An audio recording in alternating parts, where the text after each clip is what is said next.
E na manhã de hoje, o Sebrae sediou uma palestra a respeito do tema Comunicação Não Violenta, ação que integra o projeto Café com Recursos Humanos, que visa melhorar a gestão de pessoas nas empresas.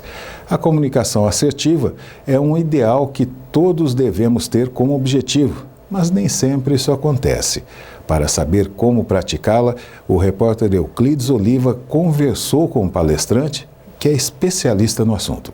Comunicar nem sempre é uma tarefa fácil, sobretudo no ambiente de trabalho. E para que a mensagem possa ser entendida, precisa de precisão, clareza e uma habilidade para evitar o estresse e os conflitos. Sobre esse tema, eu converso com o psicanalista Anderson Williams. A comunicação não violenta, o que ela é, na realidade, esse tipo de comunicação? Perfeitamente a pergunta. Muitas das vezes as pessoas não entendem que o ponto principal de qualquer negócio, seja comunicação familiar, seja comunicação empresarial, tudo a comunicação envolve. E a comunicação não violenta é uma forma branda de você conseguir comunicar com as pessoas, conectar com pessoas, para que justamente essa comunicação ela seja tão assertiva e essa corporação, essa família, essas pessoas que tentam se conectar, elas conseguem ter uma assertividade melhor e o principal, que é o resultado, ele seja obtido. E muitas das vezes as pessoas não conseguem obter resultado, seja numa liderança, seja numa corporação, seja numa família, seja numa entrevista de emprego, por causa da comunicação. Então, a comunicação não violenta, ela trata justamente isso.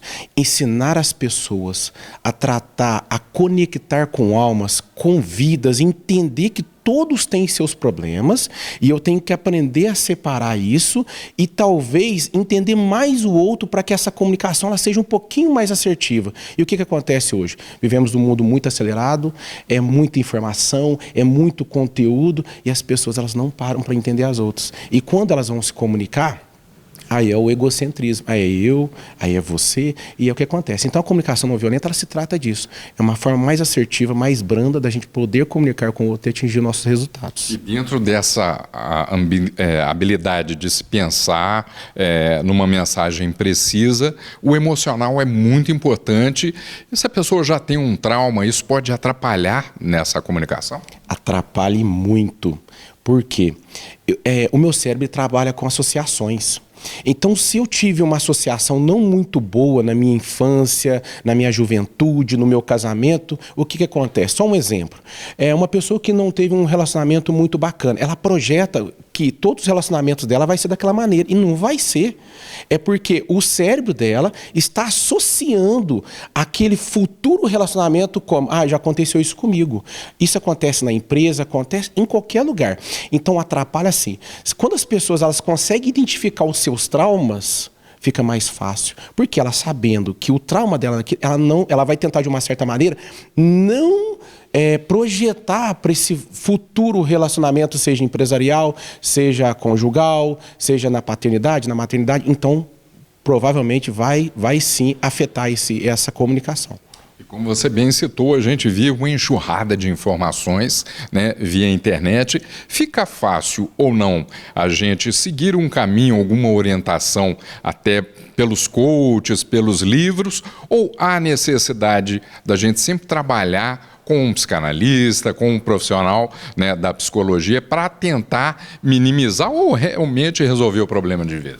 Isso é importante porque o que faz as pessoas elas saírem desse confronto é realmente o autoconhecimento. Aí vai depender do tipo de trauma. O que acontece? Existem muitos profissionais com abordagem diferente. E o que eu sempre digo, até em consultório, se eu estou com um problema gastro, não adianta eu ir no médico que não vai resolver aquele meu problema. Então é interessante você passar por profissionais para identificar e te direcionar qual é a melhor situação ou o profissional que vai te ajudar. Então isso é importante sim, a gente procurar. Então, por exemplo, um coach pode ajudar? Pode. Um psicanalista pode ajudar? Pode. Um psicólogo pode ajudar? Pode. Um psiquiatra pode ajudar? Pode. Aí vai depender de qual é o sintoma que aquela pessoa está sentindo. Aí vai um pouquinho mais a fundo, que aí vai ser mais assertivo. Mas ajuda muito. Autoconhecimento, livros de autoajuda, tudo ajuda. Porém, às vezes o caminho é um pouquinho mais longo. Então, se eu entendo qual é o meu trauma, isso vai ajudar ela a ser um pouquinho mais assertiva para identificar e sanar aquele trauma dela e conseguir ter comunicações mais assertivas. Ok, obrigado pelas informações. Fica a dica, então, autoconhecimento para melhorar as nossas relações interpessoais e também a de trabalho. Euclides Oliva, para o Jornal Cidade. Muito obrigado, Euclides. A comunicação não violenta ou comunicação assertiva está ao alcance de todos. Como vimos na entrevista, uma boa dica é tratar as pessoas como gostaríamos de ser tratados, com muita atenção, paciência, cordialidade e educação.